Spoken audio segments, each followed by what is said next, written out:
Hey guys, welcome to your channel. இப்போ லேட்டஸ்ட்டாக RPF constable எக்ஸாமுக்கான எக்ஸாம் டேட்டு ரிலீஸ் பண்ணாங்க இல்லையா?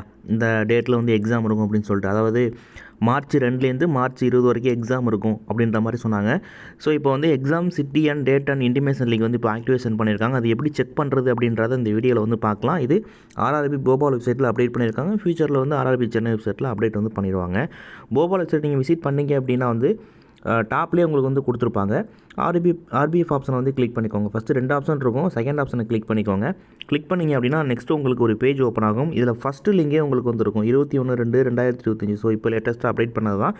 ஜஸ்ட்டு நீங்கள் அந்த லிங்க்கை நீங்கள் கிளிக் பண்ணிங்க அப்படின்னாலே போதும், இந்த பேஜ் உங்களுக்கு வந்து ஓப்பன் ஆகும். இதில் registration number and date of birth, apply பண்ணுறப்ப கொடுத்த டேட் ஆஃப் பர்த்தை நீங்கள் கிளியராக வந்து கொடுக்கணும். ரிஜிஸ்ட்ரேஷன் நம்பரையும் வந்து என்டர் பண்ணணும். ரிஜிஸ்ட்ரேஷன் நம்பர் எங்கே இருக்கும் அப்படின்றத உங்களோட அப்ளிகேஷனில் வந்து நான் வந்து இப்போ எங்கே இருக்குன்றதை காட்டுறேன், ஓகேவா? ஸோ அதை நீங்கள் காப்பி பண்ணி பேஸ்ட் பண்ணிக்கோங்க. அண்ட் அதே போல் டேட் ஆஃப் பர்த் அண்ட் கேப்சாவை என்டர் பண்ணிட்டு நீங்கள் லாகின் பண்ணிங்க அப்படின்னா செக் பண்ணி வந்து பார்த்துக்கலாம். ஓகே, இது எல்லாருக்குமே இப்போ வந்து எக்ஸாம் டேட் அண்ட் சிட்டிஸ் எல்லாமே காட்டுமா அப்படின்னு கேட்டிங்க அப்படின்னா வந்து காட்டாது. 2ஆம் தேதி வந்து எக்ஸாம் இருக்கு இல்லையா?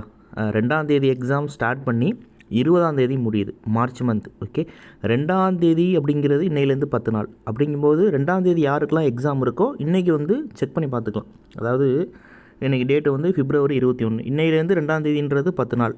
அப்போ 3ஆம் தேதிக்கு எக்ஸாம் உள்ளவங்க நாளைக்கு செக் பண்ணிக்கலாம், ஓகேவா? எல்லாருக்குமே வந்து காட்டாது. 2ஆம் தேதி எக்ஸாம் இருக்கிறவங்களுக்கு இன்றைக்கி காட்டும், 3ஆம் தேதி எக்ஸாம் இருக்கிறவங்களுக்கு நாளைக்கு காட்டும். இதான் விஷயம்.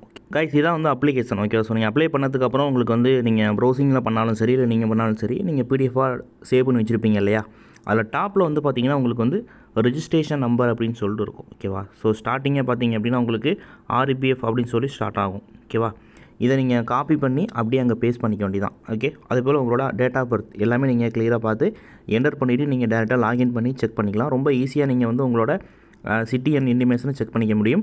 ஹால் டிக்கெட் எப்போ அப்படின்றது பார்த்தீங்க அப்படின்னா உங்களோட சிட்டி இன்டிமேஷன் செக் பண்ணும்போது, ஃபார் எக்ஸாம்பிள் உங்களுக்கு 1ஆம் தேதி 2ஆம் தேதி எக்ஸாம் இருக்குது அப்படின்னா, அதாவது பிப்ரவரி 2 எக்ஸாம் இருக்குது அப்படின்னா அன்னையிலேருந்து 4 நாளைக்கு முன்னாடி நீங்கள் உங்களோட ஹால் டிக்கெட்டை டவுன்லோட் வந்து பண்ணிக்க முடியும். இதான் வந்து விஷயம், ஓகேவா? அண்ட் எல்லாருக்குமே சிட்டி இன்டிமேஷன் வந்து காட்டாது, அதையும் தெளிவாக சொல்லிட்டேன். 10 நாளைக்கு முன்னாடி தான் காட்டும், ஓகேவா? ஓகே, நீங்கள் செக் பண்ணி பார்த்துட்டு எக்ஸாம் வந்து அட்டன் பண்ணுங்கள். அண்ட் எல்லாருக்குமே வந்து ஆல் தி பெஸ்ட்.